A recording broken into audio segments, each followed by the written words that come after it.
Dari mulai saya, maaf, tahaddus bin ni'mah.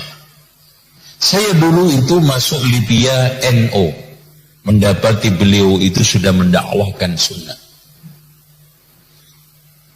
Ya.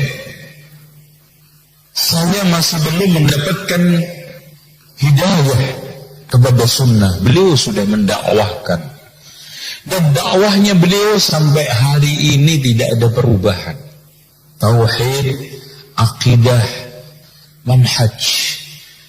Memberikan peringatan kepada umat akan bahaya syirik, bid'ah, dan khurafat.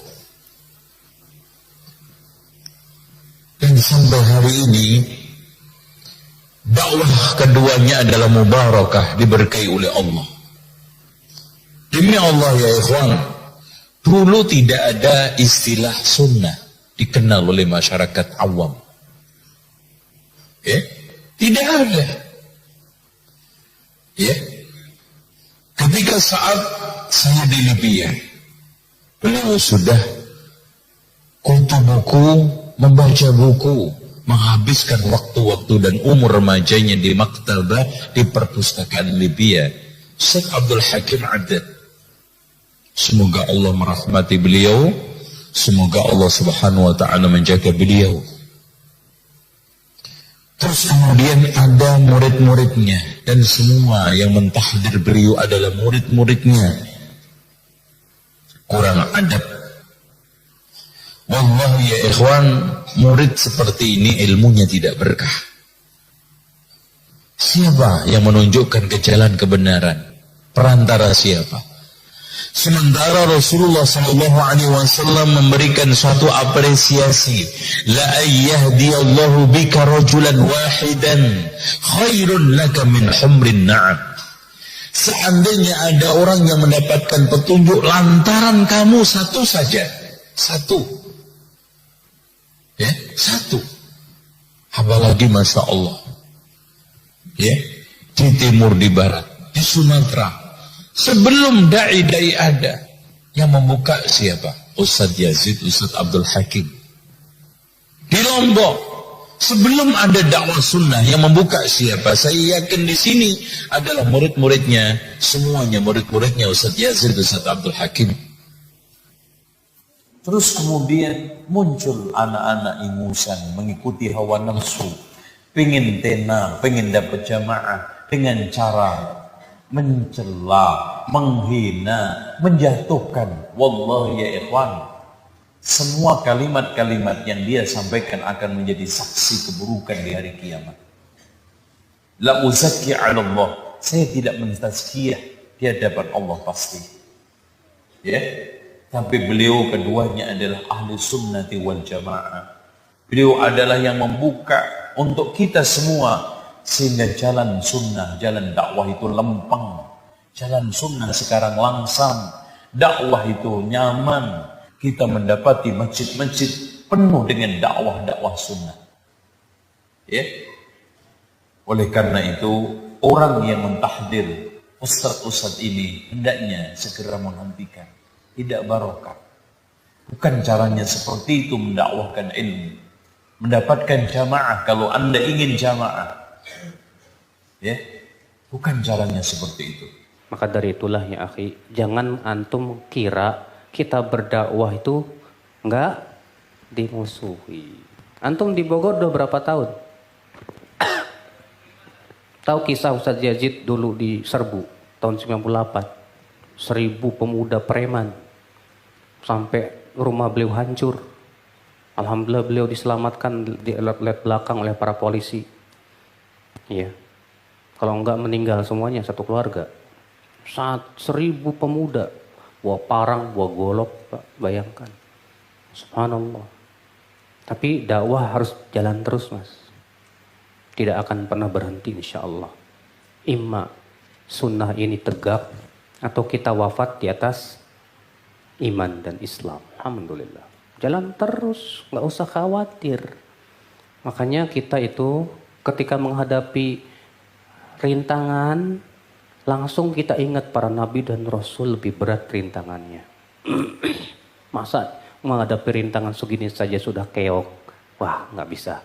saya harus bisa menghadapi rintangan-rintangan ini. Begitu dong. Jangan mudah mengeluh. Aduh. Ya kalau sering ngeluh itu namanya nggak sabaran, Pak. Makanya Allah mengatakan fasbir sabron jamila, sabarlah dengan sabar yang indah. Apa kata Imam Mujahid tentang makna sabar yang indah? Artinya sabar yang tidak disertai dengan suka mengeluh. Gak usah ngeluh lah. Yang namanya dakwah pasti, yang namanya rintangan selalu ada. Udah jalan terus, bismillah, tawakal Allah. Ikuti bimbingan para ulama bagaimana dalam berdakwah. Ya, dengan ilmu dan basirah. Jangan dengan apa? Semangat dan emosi. Salah kalau kita dakwah dengan semangat emosi. Yang ada hancur dakwah kita, Mas. Dakwah kita itu harus dengan ilmu. Dakwah kita itu harus dengan bimbingan para ulama. Ya. Harus. Sebab kalau kita tidak dibimbing oleh para ulama juga hancur, Pak. Karena kita ini masih muda-muda, apalagi banyak pemuda-pemuda sekarang sudah mulai ngaji sunnah. Yang namanya pemuda kan perasaannya lagi wah, ya kan? Semangatnya lagi berkobar-kobar ini. Lah kalau semangat tok berkobar-kobar, bahaya juga. Harus diikat dengan ilmu. Supaya apa? Supaya perjalanan dakwah itu sesuai dengan manhaj para nabi dan rasul. Tidak menyimpang. Hasil bukan tujuan kita. Yang penting dakwah kita sesuai dengan manhaj para nabi dan rasul, tidak itu yang terpenting. Adapun hasil bukan urusan kita, itu urusan siapa? Allah Jalla wa Ala. Maka kadang-kala kita ngelihat ya ustadz-ustadz yang senior ya, hafizahumullah ta'ala, bagaimana mereka berdakwah.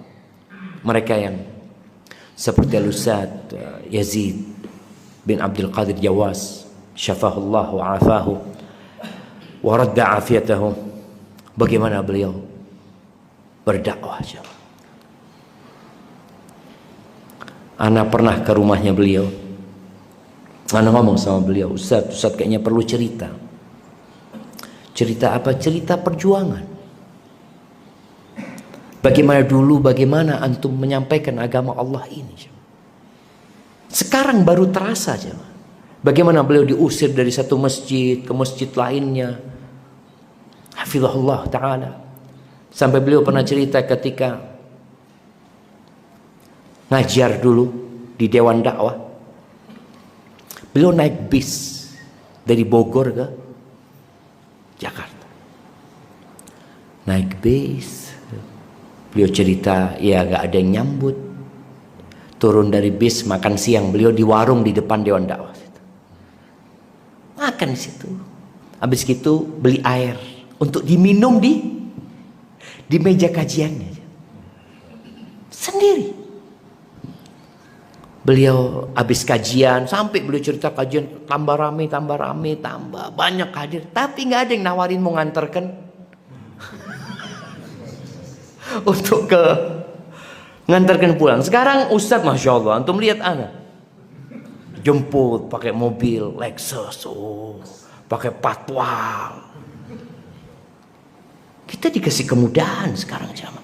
Tapi kemudahan ini dibangun di atas perjuangan mereka dulu itu, cuma kita kadang nggak sadar kita itu,